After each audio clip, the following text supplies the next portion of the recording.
What happens when an alien princess must marry a primitive human to save her dying civilization? Princess Zarakai of the mighty Veltar Empire thought she was making the ultimate sacrifice, binding herself to a barbaric creature from a backwater planet called Earth. Her people were desperate, their ancient enemies closing in, and only a political alliance could secure the weapons they needed to survive. She expected to endure a savage, ignorant brute. Instead, she discovered something that would shake the foundations of galactic civilization itself. Her human husband, Captain Marcus Kane, wasn't just a soldier, he was a force of nature that would redefine what it meant to wage war among the stars. When the Veltar Empire's greatest enemies came calling, expecting easy prey, they found something they never anticipated, a human who fought like the ancient gods of war themselves. This is the story of how one woman's reluctant marriage became the catalyst for humanity's rise to become the most feared warriors in the galaxy. It's a tale of unexpected love, impossible odds, and the terrifying beauty of human warfare unleashed among the stars. Princess Zarakai stood before the massive viewport of her family's flagship, watching the blue and green marble that the primitives called Earth grow larger with each passing moment. Her reflection stared back at her from the reinforced crystal, tall, graceful, with the distinctive silver-blue skin and elongated features that marked her as royalty among the Veltar. The ceremonial marriage robe she wore felt heavier than battle armor, each golden thread a reminder of the sacrifice she was about to make. "Your Highness," came a voice behind her. She turned to see Admiral Theklan, her father's most trusted military advisor, approaching with careful steps. His weathered face bore the scars of countless battles against the Zekthari, their empire's ancient enemies. "The human delegation is requesting permission to board." Zarakai closed her eyes for a moment, steadying herself. "Very well. Escort them to the ceremonial chamber. I will join them shortly." The Admiral hesitated. "Princess, if I may speak freely, you question the wisdom of this alliance?" She turned to face him fully, her violet eyes flashing with barely contained emotion. "I question the necessity of sacrificing our most precious royal daughter to these creatures." His voice dropped to a whisper. "The reports from our scouts describe them as violent, unpredictable, primitive. They have barely mastered interstellar travel, and their homeworld is rife with conflict. How can such beings possibly help us against the Zekthari armadas?" Zarakai walked to the ornate desk that dominated one side of her quarters and picked up a data tablet containing intelligence reports about Earth and its inhabitants. The information painted a grim picture of a species constantly at war with itself, possessing weapons of remarkable destructive capability but lacking the advanced technology that marked truly civilized races. "Because, Admiral, sometimes desperation makes strange bedfellows," she replied, scrolling through images of human military operations. "Our conventional forces are outnumbered 10 to 1. Our allies have either fallen or retreated to their core systems. The Zekthari grow bolder with each victory, and our intelligence suggests they will move against the capital worlds within 2 cycles." She paused at an image that showed human soldiers in what their reports called urban warfare. The destruction was remarkable, entire city blocks reduced to rubble, yet the humans continued fighting with a ferocity that impressed even Veltar military analysts. "The humans may be primitive, but they possess something our enemy does not expect: an absolute refusal to surrender. Their entire history is one continuous conflict, yet they survive, adapt, and overcome. If we can harness that aggression, channel it toward the Zekthari." "You speak of them as if they were weapons to be wielded rather than allies to be courted," Theklan observed. "Perhaps that is exactly what they are." Zarakai set down the tablet and smoothed her robes. "This marriage will provide us with access to their military leadership and their unique approaches to warfare. In return, we offer them technology that will advance their civilization by centuries. Both parties benefit." What she did not voice was her private fear that she was condemning herself to a lifetime of misery. The cultural briefings had been disturbing enough. Humans formed pair bonds that were expected to last until death, unlike the practical contractual relationships common among Veltar nobility. They were emotional creatures, given to displays of affection that seemed uncomfortably intimate to her reserved nature. The sound of approaching footsteps in the corridor outside indicated that the time for reflection was over. Zarakai took one final look at herself in the viewport's reflection, adjusted her ceremonial crown, and strode toward the door. The ceremonial chamber was one of the most impressive spaces aboard the flagship, designed to awe visiting dignitaries with its soaring crystal formations and holographic displays showing the glory of Veltar civilization. As Zarakai entered, she immediately noticed the stark difference between her own delegation, flowing robes, elaborate jewelry, carefully orchestrated movements, and the human party that stood waiting. They wore what appeared to be military dress uniforms, dark blue with metallic insignia that gleamed under the chamber's lighting. There were 5 of them total, but her attention was immediately drawn to the man standing at their center. This would be her intended husband, Captain Marcus Kane.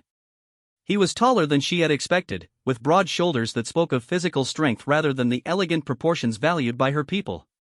His hair was dark brown, cut short in what she recognized as a military style, and his skin bore the bronze hue that came from exposure to his planet star. But it was his eyes that caught her attention, a deep blue-green that seemed to take in everything around him with calculated assessment. "Your Highness," the lead human diplomat was saying, "may I present Captain Marcus Kane of the United Earth Defense Force, Special Operations Division." Marcus stepped forward and, to her surprise, performed what appeared to be a respectful bow. When he straightened, he met her gaze directly, something few outside her immediate family dared to do. "Princess Zarakai," he said, his voice carrying an accent she couldn't quite place. "I'm honored by this opportunity to serve both our peoples." The formal words were expected, but there was something in his tone that suggested sincerity rather than mere diplomatic courtesy. Zarakai found herself studying his face, looking for signs of the brutality and ignorance her briefings had suggested she would find. "Captain Kane," she replied, inclining her head slightly. "I trust your journey was satisfactory?" "Educational," he said, a hint of something that might have been humor crossing his features. "Your technology is impressive. The artificial gravity alone represents advances our scientists have only theorized about." Admiral Theclon stepped forward, his expression carefully neutral. "Captain, your reputation precedes you. Our intelligence services have reviewed your military record." Marcus nodded acknowledgement. "I imagine it makes for interesting reading. May I ask what specifically caught your attention?" "The Kandahar incident," Theclon replied immediately. 700 enemy combatants, fortified position, civilian hostages. You went in with a team of 12 and extracted all targets without a single friendly casualty. Good intelligence, better soldiers, and a lot of luck, Marcus said simply. "Our analysis suggests otherwise," the Admiral continued. "The tactical creativity displayed in that operation, the willingness to accept personal risk for mission success, the improvisation under extreme pressure, these are qualities we hope to see applied on a larger scale." Zarakai watched the exchange with growing interest. The human showed no sign of boastfulness or false modesty when discussing his military achievements. There was a quiet confidence about him that reminded her more of her father's veteran officers than the savage warrior she had expected. "If I may speak plainly," Marcus said, looking between Zarakai and the Admiral, "I understand the strategic necessity of this alliance. The Zektheri represent an existential threat to your people, and you need military assets that can provide options your conventional forces cannot. But I want to be clear about something, this marriage isn't just a political tool for me. If the princess consents to this union, I will treat it as a genuine commitment." The chamber fell silent. Zarakai felt a flutter of surprise at his directness. Among her people, such personal matters would never be discussed so openly in a formal diplomatic setting. "Explain your meaning," she said carefully. Marcus met her eyes again. "Where I come from, marriage is a partnership. Mutual respect, shared goals, protection of each other's interests. I'm not asking for love, I understand this is an arrangement between governments. But I am promising that if you agree to this, I will honor the commitment completely." The human diplomat cleared his throat nervously. "Captain, perhaps we should—" "No," Marcus interrupted without breaking eye contact with Zarakai. "The princess deserves to know exactly what she's agreeing to. I won't lie to her or hide behind diplomatic language." Zarakai found herself genuinely intrigued for the first time since this whole arrangement had been proposed. She had expected either crude demands or hollow platitudes. This straightforward honesty was something entirely different. "And what would you expect from me in return for this partnership?" she asked. "Honesty, when possible. Support for the military objectives we'll be pursuing together. And the chance to prove that humans can be more than just useful weapons in your war." Admiral Theclon was watching the exchange with obvious fascination. "You speak as if you have ambitions beyond this alliance." "I do," Marcus admitted. "My people are new to the galactic community. This marriage will be many humans' first real exposure to advanced alien civilizations. How it goes will shape relationships for generations. I'd like those relationships to be based on mutual respect rather than fear or exploitation. The ceremony itself was surprisingly brief, more a signing of documents than the elaborate rituals Zarakai had expected. Veltar marriage contracts were complex things, outlining property rights, inheritance laws, and political obligations in exhaustive detail. The human version was much simpler but included clauses about mutual fidelity and support that seemed almost quaint by comparison. When it was finished, Zarakai found herself officially married to a being from a planet she had never visited, bound by laws of two different civilizations. Marcus stood beside her as officials from both delegations offered congratulations and discussed the next phases of military cooperation. "Princess," Marcus said quietly during a lull in the formal proceedings, "I realize this is awkward for both of us. If you'd prefer, I can maintain separate quarters until we're both more comfortable with the situation." She studied his face, looking for signs of disappointment or resentment at her obvious lack of enthusiasm. Instead, she saw only practical consideration for her feelings, another surprise in a day full of them. "That would be appreciated," she said finally. "This arrangement will require adjustment for both of us." "Understood," he replied simply. As the evening progressed and the formal ceremonies gave way to less structured interactions, Zarakai found opportunities to observe her new husband more closely. He was clearly military to his core, his posture, his way of scanning rooms for potential threats, his efficiency of movement all spoke of extensive training and combat experience. But he also displayed a dry sense of humor when discussing the cultural differences between their species and showed remarkable patience when Admiral Theklan peppered him with detailed questions about human military doctrine. The most revealing moment came when one of the younger Veltar officers, perhaps emboldened by ceremonial wine, made a comment about humans being little better than trained animals. Marcus's expression didn't change, but Zarakai noticed his hand still completely, a tiny sign of controlled anger that only someone watching carefully would catch. "Officer Kellen," she said sharply before Marcus could respond, "you will show proper respect to our allies, particularly to my husband."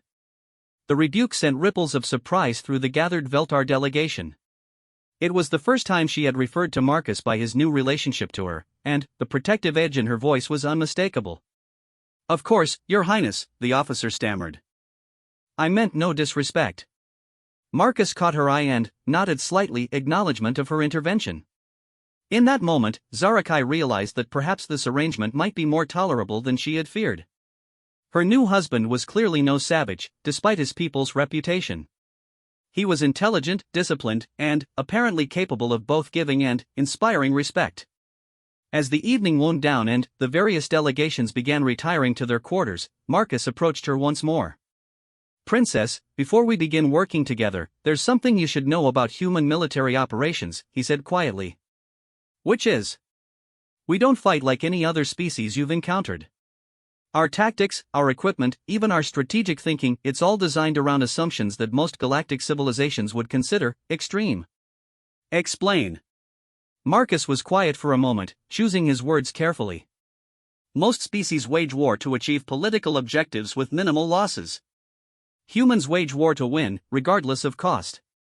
When we commit to a fight, we fight until our enemy cannot continue. We don't seek honorable defeat or negotiate from weakness. We adapt, we improvise, and we never, ever stop." "And you believe this will be effective against the Zektheri?" "I believe it will be unlike anything they've ever faced," Marcus replied. "The question is whether your people are prepared for the kind of war we're about to fight." As Zarakai made her way to her quarters later that evening, her mind was churning with questions and possibilities. She had entered into this marriage expecting to endure a primitive brute for the sake of her empire. Instead, she found herself bound to a warrior who spoke of war with the calm certainty of someone who had never known defeat. Tomorrow, the real work would begin, integrating human military doctrine with Veltar forces, planning operations against Zektheri positions, and discovering just how much her new husband's confidence was justified. But tonight, for the first time since this arrangement had been proposed, Zarakai allowed herself to hope that perhaps she had not sacrificed herself in vain. The blue marble of Earth had disappeared from view, replaced by the starfield that would guide them toward the front lines of a war that was about to change in ways no one could imagine. And, somewhere in his own quarters, Captain Marcus Kane was likely making his own preparations for a campaign that would either forge an alliance between their peoples or destroy them both. Only time would reveal which it would be. The war room aboard the Veltar flagship had been transformed overnight. What had previously been an elegant chamber designed for formal military briefings now resembled something from a human tactical center, multiple screens displaying real-time battlefield data, communication stations jury-rigged with Earth technology, and holographic projectors showing three-dimensional representations of star systems along the front lines. Princess Zarakai entered to find Marcus standing before the central display, surrounded by a mixed group of human and Veltar officers. He had discarded the formal diplomatic attire for what appeared to be practical military gear, dark combat fatigues with minimal ornamentation, boots designed for utility rather than ceremony. The change was striking. Where the previous day he had looked like a soldier playing diplomat, now he appeared to be exactly what he was, a predator analyzing prey. The problem, Marcus was saying to Admiral Theclon, is that you're fighting their war instead of your own. The Admiral's expression showed polite confusion. I'm afraid I don't understand. Military doctrine requires scrap military doctrine, Marcus interrupted, causing several Veltar officers to stiffen at his bluntness. At least, scrap the doctrine that's been losing this war for you. Look at this. He gestured to the holographic display showing recent battle reports. Every engagement follows the same pattern. Zektheri forces jump into a system, you respond with numerical superiority, you engage in direct combat until one side withdraws. You're playing chess while they're playing poker. Captain, Admiral Theclon said carefully, the Zektheri are a highly advanced civilization. Their technology is roughly equivalent to our own, their numbers are superior, and their strategic planning is quite sophisticated. What you call playing their war is simply acknowledging the reality of relative capabilities. Marcus smiled, but there was something predatory about the expression that made Zarakai realize she was seeing a glimpse of why her intelligence services had flagged him as particularly dangerous. Admiral, with respect, your intelligence is wrong about one crucial thing, you're assuming that advanced technology equals advanced thinking. Let me show you something. Marcus activated a different display, this one showing detailed analysis of Zektheri military operations over the past several years. Pattern recognition is a human specialty. We've been analyzing your enemy's behavior, and they're remarkably predictable. Every battle plan follows established protocols. Every strategic decision adheres to classical military theory. Every response is calculated based on preserving force strength and maintaining positional advantage. These are sound military principles, another Veltar officer pointed out. They are, Marcus agreed. Which is exactly why they're vulnerable. Sound military principles work when both sides follow them. They become weaknesses when one side doesn't. He manipulated the display to show a specific engagement from 3 months earlier, a Zektheri victory that had cost the Veltar a significant portion of their 5th fleet. This battle, Marcus continued, you lost because you tried to match their strength with strength. You brought superior numbers, better position, good tactical deployment. You did everything right according to military textbooks, and you got slaughtered because they did everything right too, but they had more ships. Zarakai found herself leaning forward, intrigued despite her reservations. What would you have done differently? Marcus's attention shifted to her, and she noticed that when he looked at her now, there was none of the careful diplomatic courtesy from their wedding ceremony. This was pure professional assessment. I wouldn't have fought that battle at all, he said simply. Not the way you fought it. Humans have a saying, never fight fair. Fair fights are for sports, not war. Meaning? Meaning you fight when you have every possible advantage, and, when you don't have advantage, you create it. Marcus highlighted several star systems near the battle site. 3 weeks before this engagement, Zektheri supply convoys were moving through these systems. Lightly defended, carrying ammunition and fuel for the fleet that eventually destroyed your ships. You could have hit those convoys with fast attack groups, minimal risk, maximum disruption. Admiral Theclon was studying the display intently. Such attacks would violate the galactic conventions on military conduct. Deliberate targeting of supply infrastructure is considered effective, Marcus finished. Which is exactly why you're losing. You're following rules while your enemy follows them just enough to avoid galactic sanctions but breaks them whenever convenient. The human's words caused an uncomfortable stir among the Veltar officers. Zarakai realized that Marcus was challenging fundamental assumptions about how civilized species conducted warfare. You're suggesting we abandon our principles, she asked. I'm suggesting you survive, Marcus replied bluntly. Principles are wonderful things to have when you're alive to enjoy them. Dead civilizations don't get to be principled, they just get to be extinct. Marcus activated another display, this one showing Earth's military history. Images flashed past ancient battles, medieval sieges, modern conflicts, all displaying the same pattern of innovation and adaptation. Human military evolution is simple to understand. We fight, we lose, we learn, we adapt, we win. Then, someone else adapts, and we start over. It's been going on for thousands of years, which means we've gotten very, very good at it. He paused at an image showing what appeared to be a massive human military operation. This is the Normandy invasion from our Second World War. Allied forces landing on a heavily defended coastline held by technologically superior enemies. Classic suicidal assault, according to military doctrine. What made it succeed? Admiral Fecklon asked, clearly engaged despite his reservations. Deception, surprise, overwhelming force applied at the critical moment, and absolute commitment to victory regardless of casualties, Marcus explained. But, more than that, creative problem solving. The defenders expected an attack, so the attackers made them expect it in the wrong place. They expected conventional tactics, so the attackers developed new ones. They expected rational cost-benefit analysis, so the attackers did something that looked completely insane. Marcus manipulated the display to show the current strategic situation. The Zektheri expect you to fight like a civilized military force because that's what you've always done. They have contingencies for every response you're likely to make because your responses are predictable.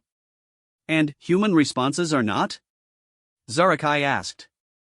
Human responses are whatever it takes to win. Marcus's expression grew serious. Princess, Admiral, let me be very clear about what you're allying yourselves with.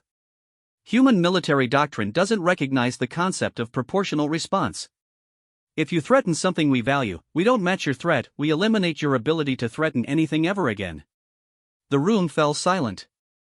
Zarakai could see her officers struggling with concepts that went against everything they had been taught about civilized warfare. Give us an example, she said finally.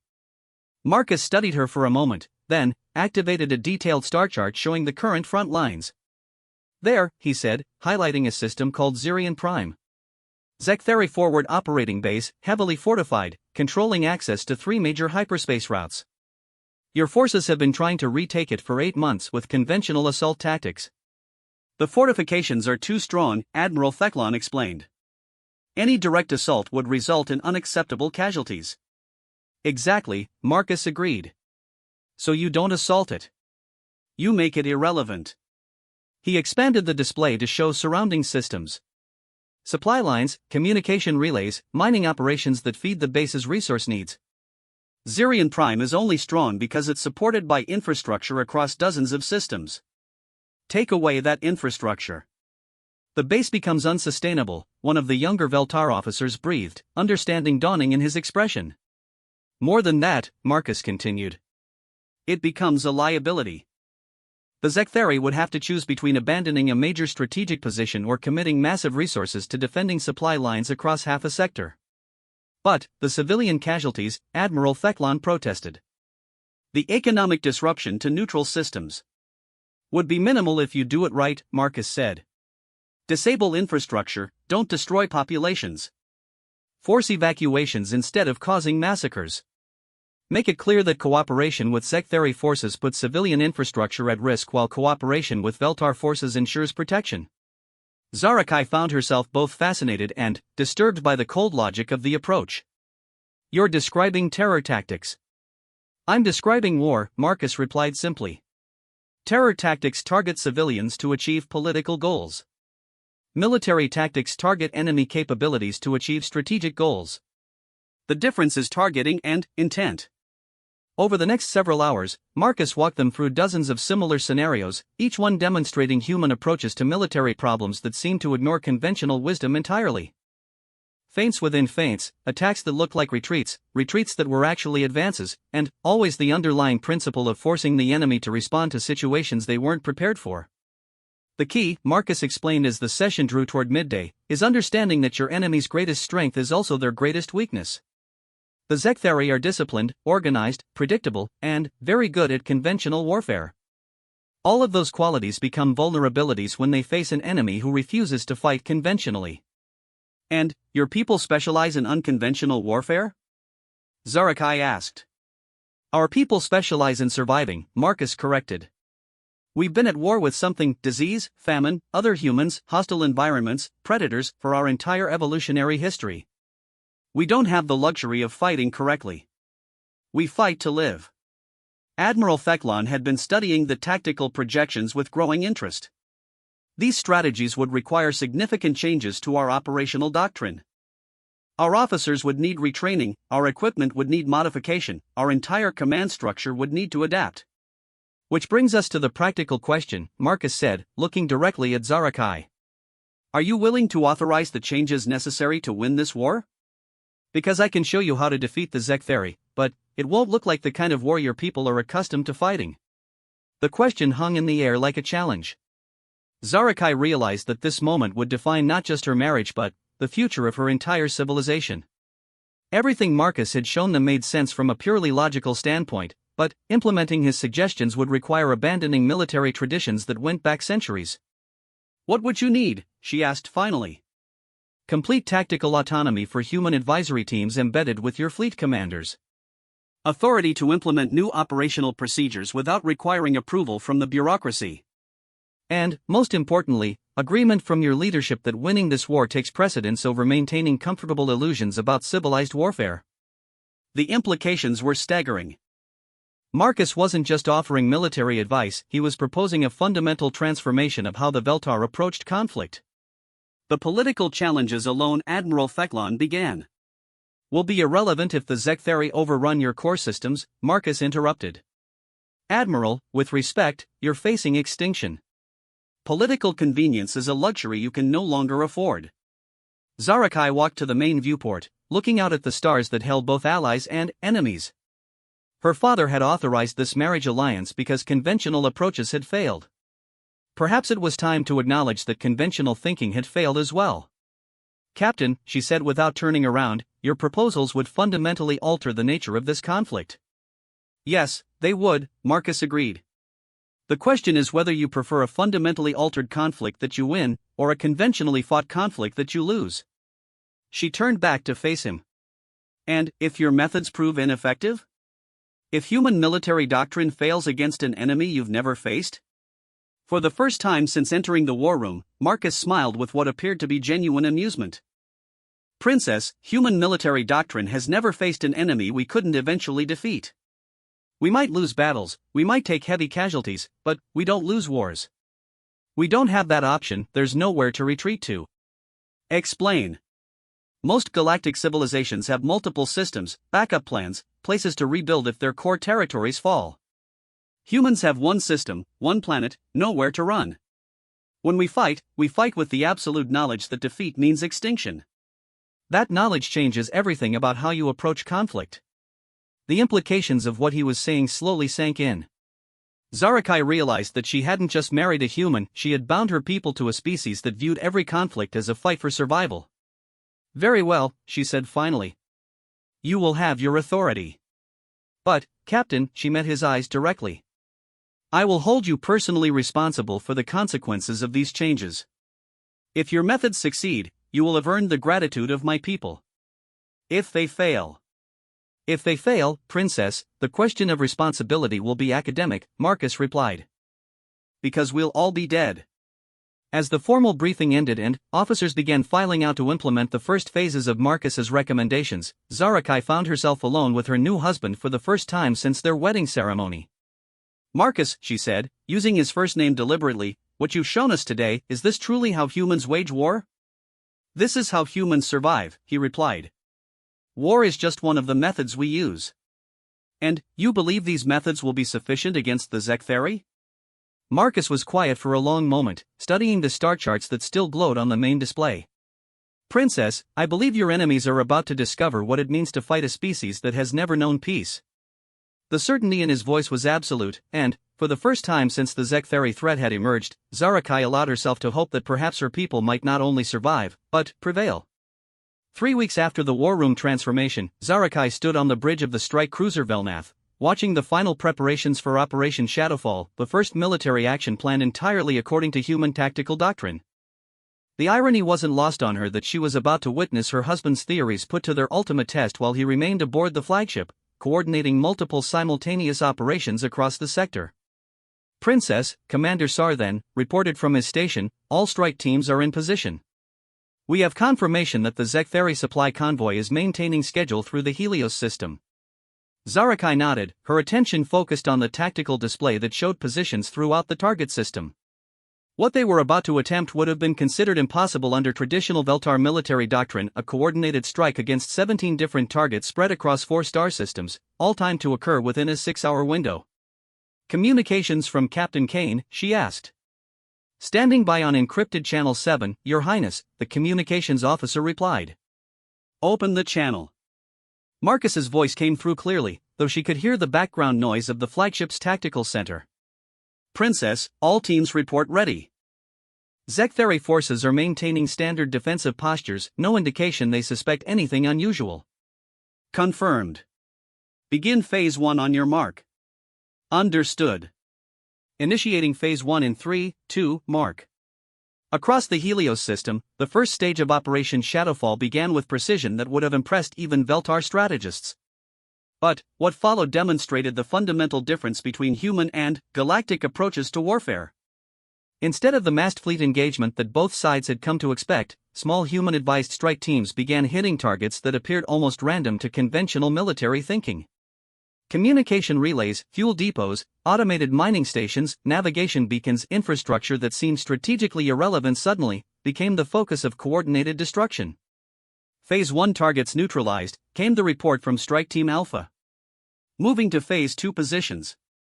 Zarakai watched the tactical display as tiny icons representing various installations throughout the system began changing from green to red. Each successful strike removed another piece from a puzzle she was only beginning to understand. Princess, Commander Sar then said quietly, I'm receiving urgent communications from the Zektheri Command Center. They're requesting clarification on our intentions. Ignore them, Marcus's voice came through the comm channel. Standard procedure, they're trying to get intelligence on our operational scope. Let them wonder. Captain, Zarakai said, the convoy is beginning evasive maneuvers. They're heading for the defensive grid around Helios 3. Expected. That's exactly where we want them. There was satisfaction in Marcus's tone that made Zarakai realize the Zektheri were doing precisely what he had predicted. Phantom Squadron, you're cleared for Phase 2. What happened next redefined Zarakai's understanding of military deception. The Zektheri convoy, believing they were retreating to safety behind the defensive installations of Helios 3, instead flew directly into what Marcus called a killing field, an area of space that appeared safe but had been secretly prepared for devastating crossfire. The attack came from directions the Zektheri hadn't considered possible. Human-modified Veltar fighters, operating from concealed positions in the asteroid field, caught the convoy in a perfectly executed ambush. But it wasn't the destruction that impressed Zarakai, it was the precision. Convoy neutralized, reported the squadron leader. All supply vessels destroyed, escort vessels disabled and retreating. No Veltar casualties. Confirmed, Marcus replied. Phase 3 teams, you're cleared to begin. Zarakai realized that the convoy had been a secondary objective. While Zektheri attention focused on the dramatic ambush in space, human-trained infiltration teams had been moving against the planet's surface installations. Communication centers, command bunkers, sensor arrays, all simultaneously hit by forces that seemed to appear from nowhere and vanish just as quickly. Princess, the communications officer called out urgently, were receiving broadcasts from Zektheri Planetary Command. They're requesting immediate reinforcement from their fleet reserves. Let me hear it, Zarakai ordered. The Zektheri transmission crackled through the bridge speakers, the alien commander's distress obvious even through the translation system. Repeat, this is Helios Defense Command. We are under coordinated assault by unknown forces. Our communication grid is compromised, surface installations under attack, supply convoy destroyed. Require immediate fleet support. Marcus's voice cut through the transmission. And that, Princess, is the sound of an enemy who has never fought an asymmetric campaign. They're reacting exactly as predicted. Meaning? Meaning they're about to make the same mistake military forces always make when they first encounter human tactical doctrine, they're going to overreact. The truth of Marcus's prediction became apparent over the next 4 hours. Zektheri fleet commanders, faced with attacks they couldn't understand or predict, began pulling ships from established defensive positions to reinforce what they perceived as critical vulnerabilities. Star systems that had been heavily defended for months suddenly found themselves with reduced coverage as ships rushed to respond to threats that seemed to be everywhere at once. Princess, Commander Sar then, reported, "Our intelligence networks are reporting massive Zektheri fleet movements throughout the sector. They're repositioning over half their available ships." Zarakai felt a chill of understanding. This was never about the supply convoy or the installations, was it? The convoy was an appetizer, Marcus confirmed through the comm system. The real meal is what happens next. All teams, initiate Phase 4. Phase 4 was breathtaking in its audacity. While Zektheri forces rushed to respond to the diversionary attacks, the real assault began against targets that were now lightly defended due to the enemy's frantic redeployment. 3 major Zektheri forward bases, previously considered impregnable, suddenly found themselves facing overwhelming Veltar assaults with minimal defensive support. The battle reports came in faster than Zarakai could process them. Kepler Station under assault, defensive grid neutralized at Proxima Base. Zektheri reinforcements still 6 hours out from any target zone. How, she asked, speaking directly to Marcus through the comm channel. How did you know they would respond exactly this way? Because they're fighting the last war instead of this one, Marcus replied. Every defensive doctrine they have is based on protecting critical assets through concentrated force. They couldn't imagine an enemy that would treat critical assets as bait. The full scope of what Marcus had orchestrated became clear as reports continued arriving throughout the day. Operation Shadowfall wasn't a single battle, it was an entire campaign compressed into a few hours, using the enemy's own defensive instincts against them. By evening, the strategic situation had changed completely. 3 major Zektheri bases were either destroyed or captured, their communication network throughout the sector was in chaos, and their fleet deployment was scattered across dozens of systems chasing threats that had already vanished. Final casualty reports, Princess, Commander Sar then, announced. 17 Veltar fighters lost, 43 wounded, 0 capital ships damaged. Estimated Zektheri losses include over 200 vessels destroyed or captured, 3 major installations, and complete communication infrastructure across the sector. The numbers were staggering. In a single day, they had achieved more than the previous year of conventional warfare, at a fraction of the cost in lives and resources. Captain Kane, Zarakai said through the comm channel, "Congratulations on a successful operation." "Thank you, Princess." But this was just the opening move. The real test comes when the Zektheri adapt to what happened today. Meaning? Meaning they're going to be very angry, very confused, and very dangerous. Wounded animals are often more deadly than healthy ones. Marcus's warning proved prophetic within hours. Zektheri response to Operation Shadowfall was swift and brutal. Instead of the measured, strategic reactions that had characterized their previous military actions, they began launching massive retaliatory strikes against any system that might have been involved in the operation. Princess, the communications officer reported urgently, were receiving distress calls from the Centauri colonies. Zektheri forces have bypassed our defensive lines and are conducting orbital bombardment of civilian targets. Zarakai felt her blood chill. Casualties? Unknown, but preliminary reports suggest they're not targeting military installations.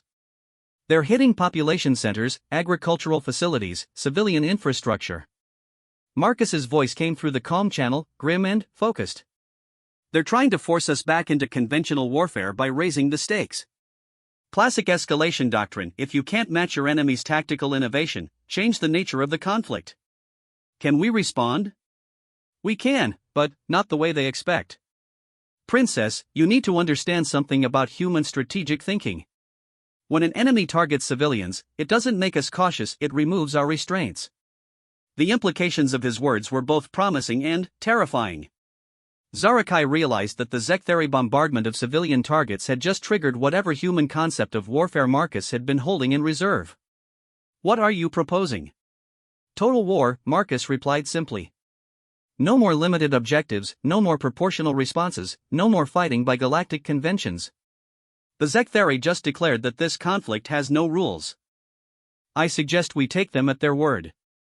Over the next several hours, Zarakai watched as Marcus and his human advisors began planning operations that made Operation Shadowfall look restrained by comparison. Where the first attack had targeted infrastructure and military assets, the new plans focused on eliminating the Zektheri's ability to maintain any military operations whatsoever. "Princess," Marcus said during a strategy session late that evening, "I need you to understand exactly what you're authorizing. Human total war doctrine doesn't recognize the concept of enemy recovery. We don't seek to defeat our enemies, we seek to eliminate their ability to threaten us ever again." Elaborate.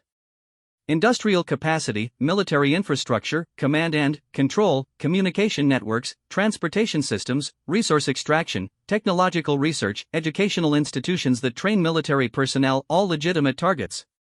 By the time we're finished, the Zektheri will be incapable of waging war against anyone for generations. The scope of what he was describing was staggering. It wasn't just military victory, it was the systematic dismantling of an entire civilization's capacity for organized violence. "And you believe this is necessary?" Marcus met her eyes with an expression of absolute certainty. "Princess, they targeted civilian populations. In human strategic thinking, that removes them from the category of honorable enemies and places them in the category of threats to be eliminated. We don't negotiate with threats, we remove them." As Zarakai considered the implications of unleashing human total war doctrine against the Zektheri, she realized that her marriage alliance had brought her people more than just military advisors. She had bound her civilization to a species that viewed war not as politics by other means, but as a matter of survival that justified any level of destruction necessary to ensure victory. The question that kept her awake that night was whether the cure might prove more dangerous than the disease. Human military efficiency was undeniable, but the mindset that made it possible was unlike anything in the galactic community. Tomorrow would bring new challenges, new escalations, and new tests of just how far her people were willing to follow their human allies down the path of total warfare. But tonight, for the first time since the Zektheri threat had emerged, Zarakai allowed herself to believe that her enemies might have finally encountered something they couldn't overcome. The only question was whether anyone else would survive the encounter. Princess Zarakai stood in the observation deck of the command ship, watching through the reinforced viewport as the Zektheri homeworld burned. 6 months had passed since Operation Shadowfall, 6 months of warfare unlike anything the galaxy had ever witnessed. What had begun as a desperate alliance had evolved into something that terrified even her own people, the complete implementation of human total war doctrine. "Princess," Admiral Theclon approached, his expression mixing awe and unease in equal measure. "Captain Kane requests your presence in the tactical center. The final phase is about to begin." She nodded, unable to take her eyes off the planet below. Once, it had been the heart of a mighty empire that had threatened half the galaxy. Now, after months of systematic human-directed warfare, it was a broken world whose defenders were making their last desperate stand. The tactical center buzzed with controlled energy as Zarakai entered. Multiple displays showed real-time data from across the Zektheri system, painting a picture of complete strategic dominance. But it was Marcus himself who drew her attention. Her husband had changed over these months of warfare, becoming something that reminded her of the ancient war gods from Veltar mythology. He stood before the main strategic display, no longer the diplomatic soldier she had married but a commander who had orchestrated the systematic destruction of an entire military civilization. His uniform bore the modifications of constant field command, and his eyes held a cold precision that came from making decisions that determined the fate of billions. "Princess," he said without turning from the display, "we're ready for the final strike. But, before we proceed, I need you to understand exactly what's about to happen." The display showed the Zektheri homeworld in detail, defensive installations, population centers, industrial complexes, and the massive underground bunker system where their leadership had taken refuge. "The Zektheri High Command has refused our surrender terms," Marcus continued. "They've declared their intention to fight to the last soldier, the last ship, the last breath. Under human doctrine, that declaration gives us carte blanche for complete pacification." "Meaning?" Marcus finally turned to face her, and Zarakai saw in his expression the same implacable determination that had characterized every human military action since the war began. "Meaning we're going to give them exactly what they asked for, a fight to the finish. But it's going to be finished on our terms, not theirs." Admiral Theclon stepped forward, his discomfort obvious. "Captain, surely there must be some alternative to what you're proposing. The civilian casualties alone will be minimized through pre-strike evacuation orders," Marcus replied curtly. We've been broadcasting surrender terms and civilian evacuation instructions for 72 hours. Anyone still in the target zones has chosen to remain. But the infrastructure, the cultural sites, the historical significance will be irrelevant if the Zektheri High Command survives to rebuild their military capacity, Marcus interrupted. Admiral, with respect, you're still thinking like this is a limited conflict with political objectives. This stopped being that kind of war the moment they targeted Veltar civilians. Zarakai studied the tactical projections, trying to comprehend the scale of what Marcus was planning. You're proposing to destroy their entire planet? I'm proposing to make it impossible for the Zektheri to threaten anyone ever again, Marcus corrected. The planet will survive, but their ability to wage war will not. The distinction seemed academic to Zarakai, but she was beginning to understand that these subtle differences in terminology were crucial to how humans conceptualized warfare. They didn't seek to conquer or humiliate, they sought to eliminate threats with surgical precision, even when that precision required massive destruction. Show me the operational plan, she said finally. Marcus activated a series of displays that outlined what he called the Prometheus Protocol, a coordinated strike designed to permanently cripple Zektheri military capacity while preserving the possibility of eventual civilian recovery. Phase 1, complete elimination of orbital defense platforms, fleet yards, and space-based infrastructure. Estimated time, 4 hours. The first display showed hundreds of targets throughout the Zektheri home system, each marked for destruction by specialized human-designed weapons that seemed almost impossibly precise. Phase 2, systematic destruction of surface military installations, weapons manufacturing, communication networks, and command centers. Estimated time, 12 hours. The surface targeting map was even more comprehensive, highlighting thousands of installations across the planet's surface.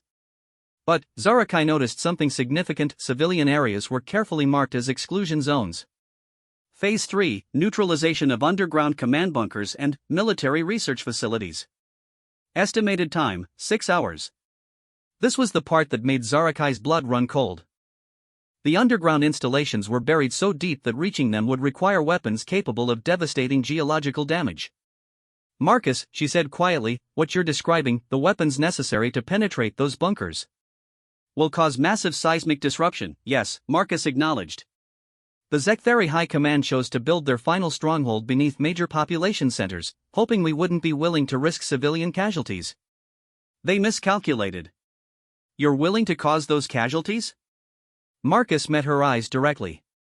Princess, I'm willing to prevent the casualties this war will continue causing if the Zektheri leadership survives to rebuild. Human strategic thinking is very simple. Short-term mercy that enables long-term suffering is not mercy at all. Admiral Fecklon was studying the technical specifications with growing alarm.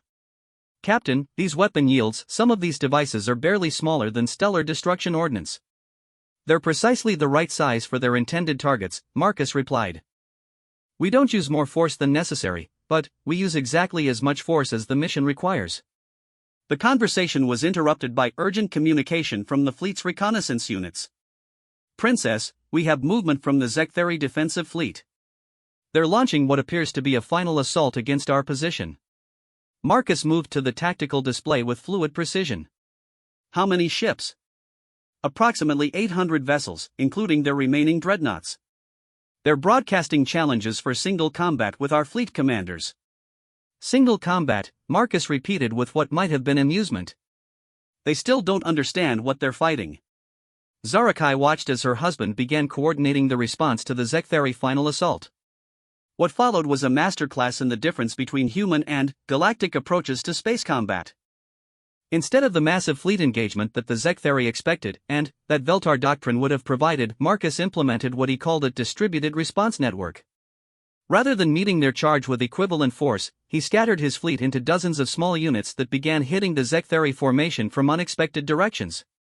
The key, Marcus explained as the battle developed, is that they're still thinking in terms of honorable warfare.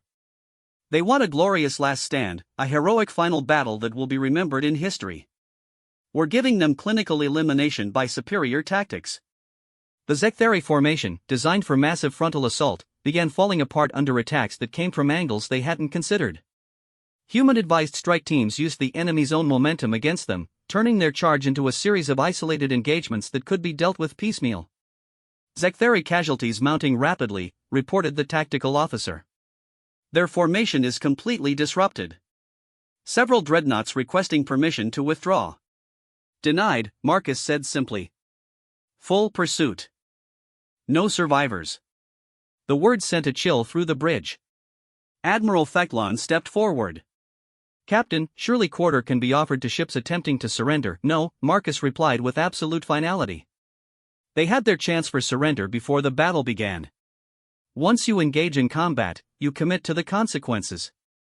Zarakai realized she was witnessing the full implementation of human military thinking, not just tactical innovation, but a fundamental approach to conflict that recognized no middle ground between victory and defeat. The space battle ended within 3 hours, not because the Zektheri stopped fighting, but because there were no Zektheri ships left to fight.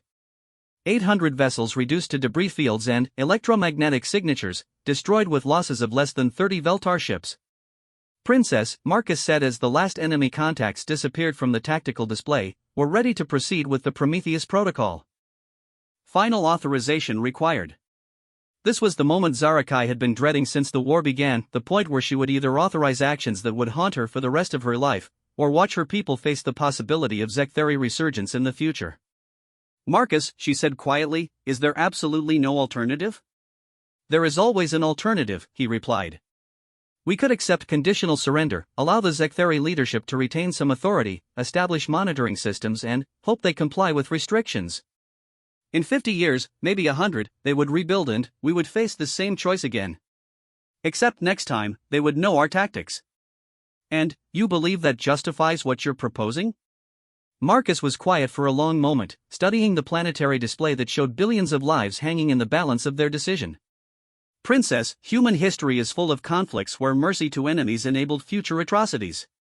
We've learned that the most compassionate thing you can do is ensure that a war ends completely, permanently, with no possibility of resurgence. Temporary victory is an illusion that costs more lives in the long run. Zarakai looked around the tactical center, seeing her own officers struggling with the same moral calculus. These decisions were why leaders existed, to bear the weight of choices that would define the future of entire civilizations. Very well, she said finally. Execute the Prometheus protocol. What followed was 22 hours of systematic destruction that redefined galactic understanding of warfare's potential scope. The precision was remarkable, civilian evacuation zones remained untouched while military targets were eliminated with surgical accuracy. But, the scale was unlike anything in recorded history.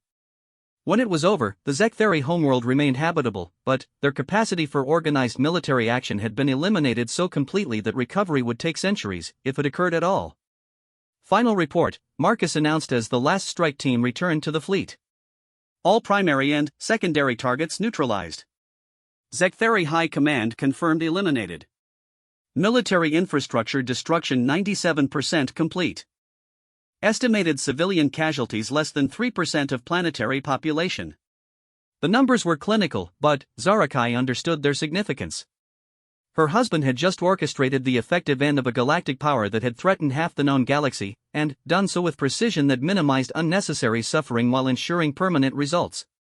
Captain, Admiral Fecklon said quietly, what you've accomplished here, the galactic community will struggle to understand it. The galactic community doesn't need to understand it, Marcus replied. They just need to remember that it happened, and why. As the fleet began withdrawal from the Zektheri system, Zarakai found herself alone with Marcus for the first time since the final battle began. The man who had stood beside her in a diplomatic marriage ceremony months earlier was gone, replaced by someone who had proven that humans truly did fight like gods of war. Marcus, she said softly, do you regret any of it? I regret that it was necessary, he replied. But, I don't regret doing what was necessary. Princess, your people will never again need to fear the Zektheri. Their children will grow up in a galaxy where the threat simply doesn't exist. If that required me to become a monster, then, I'm comfortable being a monster. You're not a monster, Zarakai said, surprising herself with the certainty in her voice. You're exactly what you said you were from the beginning, a warrior who fights to protect what he values. And, what do I value, Princess? She met his eyes, seeing past the cold tactical precision to the man who had honored his commitment to their marriage through months of unimaginable warfare. You value the possibility of peace, she said finally. Even if achieving it requires war beyond anything the galaxy has ever seen. Marcus smiled, the first genuine expression of warmth she had seen from him in months. Then, you understand why humans are the way we are. We don't fight because we love war, princess. We fight because we love peace enough to pay any price for it. As the Veltar fleet entered hyperspace for the journey home, Zarakai realized that her marriage had accomplished far more than anyone had imagined. She hadn't just gained a military alliance, she had discovered what it meant to be protected by someone willing to become the galaxy's nightmare in order to ensure her people's safety. The question now was whether the galaxy was ready for the peace that human warfare had made possible. 1 year after the end of the Zektheri War, Princess Zarakai stood in the garden of her family's estate on Veltar Prime, watching her husband tend to plants he had imported from Earth. It was a sight that would have seemed impossible months earlier. Marcus Kane, the man who had orchestrated the destruction of an entire galactic power, carefully nurturing delicate flowers under an alien sun. The roses are adapting well to the soil conditions, Marcus said without looking up from his work. Though I had to modify the nutrient composition significantly. Zarakai approached him, still marveling at the transformation. The cold tactical precision that had defined him during the war had gradually given way to something more complex, a man learning to live with peace after spending months as the galaxy's most effective instrument of war. The Galactic Council meeting is in 3 days, she said quietly. They're expecting you to attend. Marcus straightened, wiping soil from his hands. I know. Are you prepared for what they're going to say? The question had been weighing on both of them for weeks. The aftermath of the Zektheri War had created political complications that neither the Veltar Empire nor Earth had fully anticipated. The systematic destruction of an entire military civilization had sent shockwaves throughout galactic society that were still reverberating. They're afraid, Zarakai said simply. Every civilization in the galaxy is looking at what happened to the Zektheri and wondering if they might be next. And, rightfully so, Marcus replied, his voice carrying the same matter-of-fact tone he used when discussing tactical realities. Human military doctrine doesn't recognize partial threats. If someone attacks our allies or interests, we respond with whatever force is necessary to eliminate the threat permanently. Which is exactly what terrifies them. Marcus walked to a stone bench overlooking the garden and sat down, gesturing for Zarakai to join him. The setting was peaceful, but she could see in his eyes the weight of decisions that had reshaped the galactic balance of power. Princess, humanity spent thousands of years learning a very simple lesson: half measures in warfare create more problems than they solve. Every conflict we've ever fought has taught us that mercy to enemies often becomes cruelty to innocents. The galaxy may not like our methods, but they can't argue with the results. The results, Zarakai said carefully, include the complete elimination of Zektheri military capacity, the displacement of approximately 2 billion civilians, and the creation of what the Council is calling a dead zone across 17 star systems. The results, Marcus corrected, include the end of a conflict that had been consuming resources and lives for over a decade, the elimination of a threat that was actively engaged in civilian population targeting, and the creation of stability that will last for generations. The galaxy has peace, princess. The question is whether they're willing to acknowledge the price that peace required. A soft chime from the estate's communication system interrupted their conversation. Admiral Theklan's voice came through clearly. Princess, urgent message from the Galactic Council. They're requesting immediate response.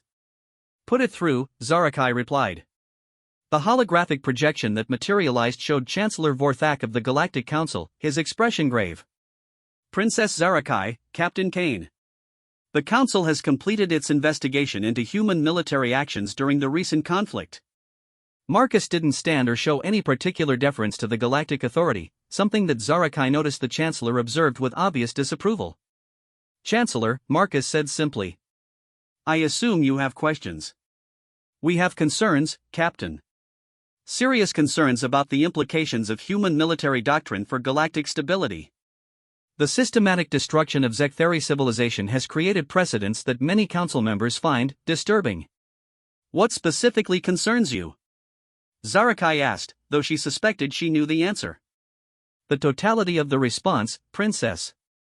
Human forces didn't simply defeat the Zektheri, they eliminated their capacity to exist as an organized civilization. Such methods, if adopted by other species, could lead to the complete breakdown of diplomatic solutions to conflicts. Marcus leaned back slightly, his expression betraying no emotion. Chancellor, diplomatic solutions work when all parties are willing to abide by diplomatic agreements. The Zektheri demonstrated repeatedly that they were not such a party. They targeted civilian populations, violated multiple galactic conventions, and refused reasonable surrender terms. At what point does the Council suggest that diplomacy becomes enablement of atrocities? But surely there were alternatives to complete destruction. There were, Marcus interrupted. We could have fought a limited war, accepted conditional surrender, established monitoring systems, and hoped for compliance. In 30 to 50 years, when the Zektheri rebuilt their military capabilities, we could have fought this same war again. Except the next time, they would have learned from their mistakes and the casualties would have been exponentially higher. Chancellor Vorthak was clearly struggling with concepts that challenged fundamental galactic assumptions about civilized warfare. Captain, the Council recognizes the effectiveness of human military methods. But, the implications if every species adopted similar approaches to conflict resolution. If every species adopted similar approaches to conflict resolution, Marcus said with certainty, wars would be shorter, more decisive, and ultimately less destructive than the prolonged conflicts that current diplomatic doctrine enables. You cannot seriously suggest that total warfare is more humane than limited conflict. I can and do, Marcus replied firmly. Chancellor, human history demonstrates conclusively that limited warfare, indecisive victories, and negotiated settlements create conditions for future conflicts. Decisive warfare, complete elimination of threats, and permanent resolution create conditions for lasting peace. Zarakai watched the exchange with fascination. Her husband was calmly articulating a philosophy of warfare that challenged everything the galactic community believed about civilized conflict resolution. The Council's position, Chancellor Vorthak continued, is that human military methods represent an unacceptable escalation in destructive capacity. We are prepared to offer formal recognition of human territorial claims and technological exchanges, but we must have assurances that such methods will not be employed against other galactic civilizations. The silence that followed was profound. Zarakai realized that this moment would define humanity's relationship with the broader galactic community for generations to come. Chancellor, Marcus said finally, you're asking us to promise that we won't defend ourselves and our allies with maximum effectiveness. We're asking for assurance that human military doctrine won't be applied to conflicts that could be resolved through diplomacy, and who determines which conflicts could be resolved through diplomacy? Marcus asked. The same council that allowed the Zektheri war to continue for over a decade? The same diplomatic system that failed to prevent civilian targeting or enforce galactic conventions? Captain Kane, the Chancellor's voice took on a sharper edge, the Council has the authority to regulate military actions that threaten galactic stability. Chancellor, Marcus stood up, and Zarakai noticed that his posture had shifted to something that reminded her of his wartime command presence. The Council has the authority to regulate species that recognize Council authority. Humanity never agreed to submit to galactic military regulations. The implications of what Marcus was saying slowly dawned on everyone present. Humanity wasn't just refusing to limit their military doctrine, they were rejecting the Council's right to impose such limitations. Are you suggesting that Earth will not abide by galactic military conventions? Chancellor Vorthak asked, his tone carrying both outrage and fear. I'm stating that Earth will abide by our own military conventions, which have proven more effective at ending conflicts and preserving peace than galactic conventions have, Marcus replied. If the Council wishes to establish diplomatic relations with humanity, those relations will be between equals, not between regulator and regulated. The Chancellor's holographic image flickered slightly, suggesting communication with other Council members. Captain, surely you understand that such a position makes peaceful coexistence extremely difficult. On the contrary, Marcus interrupted, it makes peaceful coexistence much simpler. Every galactic civilization now understands exactly what the consequences will be for threatening human interests or the interests of our allies. Complete clarity eliminates the possibility of miscalculation. You're describing a protection racket, not diplomacy, Chancellor Vorthak accused. I'm describing effective deterrence, Marcus corrected. Chancellor, the galaxy has peace now. Real peace, not the temporary cessation of hostilities that passes for peace in diplomatic circles. The Zektheri threat is permanently eliminated, their former territories are stabilizing under interim governance, and no other civilization is showing any interest in large-scale military adventurism. Human methods work. After the communication ended, Zarakai found herself alone with Marcus in the garden as the sun set over Veltar Prime. The conversation with the Chancellor had clarified something that had been developing for months: humanity's emergence as a galactic power that operated by its own rules. Marcus, she said carefully, what you just told the Chancellor, you're essentially declaring that humanity won't be bound by galactic authority. I'm stating a fact that was always true, Marcus replied.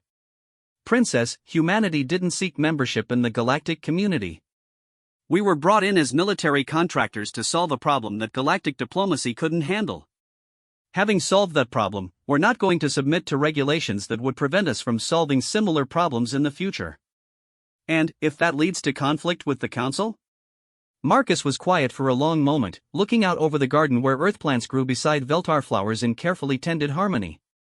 Princess, the Council represents civilizations that have forgotten how to fight effectively because they've never faced true existential threats. Their idea of warfare is carefully managed political theater designed to minimize risk and preserve the illusion of civilized behavior. When they encounter a species that fights for survival rather than political advantage, they respond with fear rather than understanding. Is their fear justified? Their fear is realistic, Marcus admitted. Human military doctrine, if fully implemented, would make most current approaches to conflict resolution obsolete. Wars would be shorter, more decisive, and ultimately less destructive, but they would also be more frightening to political leaders who are accustomed to controlling the pace and scope of conflicts. Zarakai considered the implications of what he was saying. So humanity becomes either a protector or a threat, depending on perspective. Humanity becomes a force for stability through strength, Marcus corrected. We don't seek conquest or domination, we seek the elimination of threats to peace. Sometimes that requires methods that make other civilizations uncomfortable. As evening deepened and the garden's bioluminescent plants began to glow, Zarakai realized that her marriage had accomplished something far beyond what anyone had imagined when it was arranged.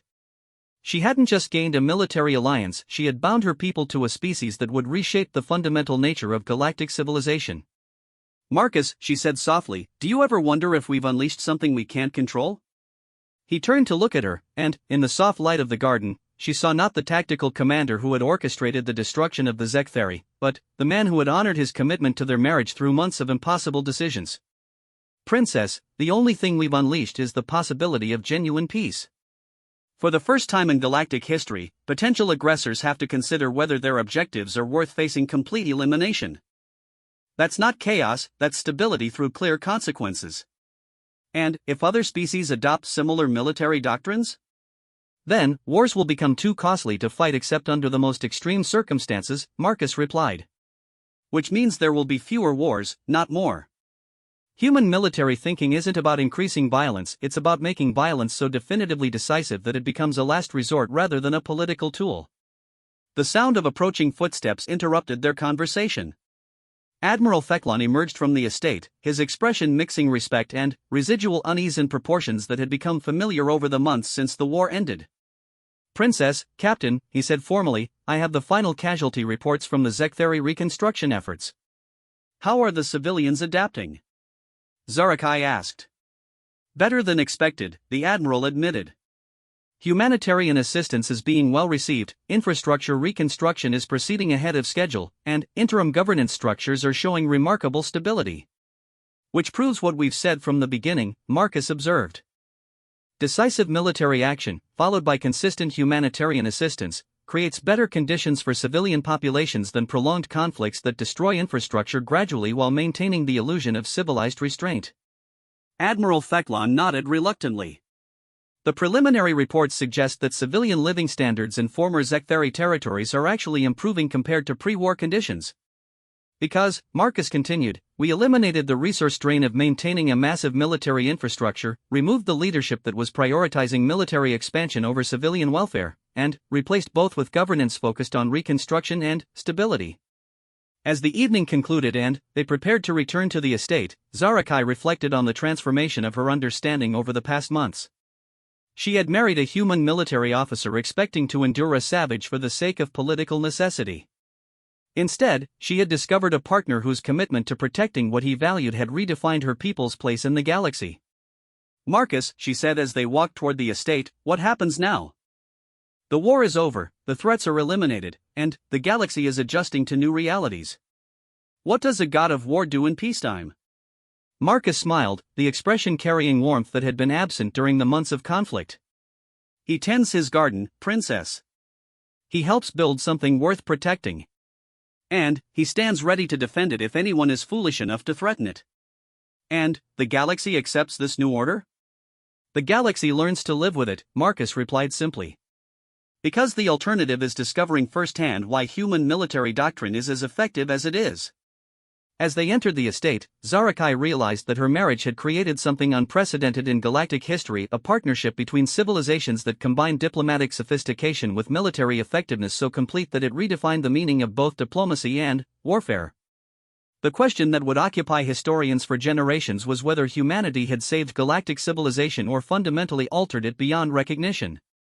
But, for Zarakai, watching her husband return to his garden while maintaining the quiet readiness that marked all human warriors, the distinction seemed less important than the result. The galaxy had peace. Real, lasting, decisive peace purchased through warfare that future generations would study as either the ultimate expression of military effectiveness or the most terrifying example of controlled violence in recorded history. Either way, it was peace that would endure as long as any potential aggressor remembered what had happened to those who had threatened it. And, in that remembrance lay the true genius of human military doctrine, victory so complete that it eliminated the need for future victories. Princess Zarakai had wed a human to secure peace for her people. In return, she had discovered what it meant to be protected by someone willing to become the galaxy's most dangerous guardian to ensure that peace would never be threatened again. The price had been higher than anyone had anticipated. But, as she looked out over gardens where plants from two worlds,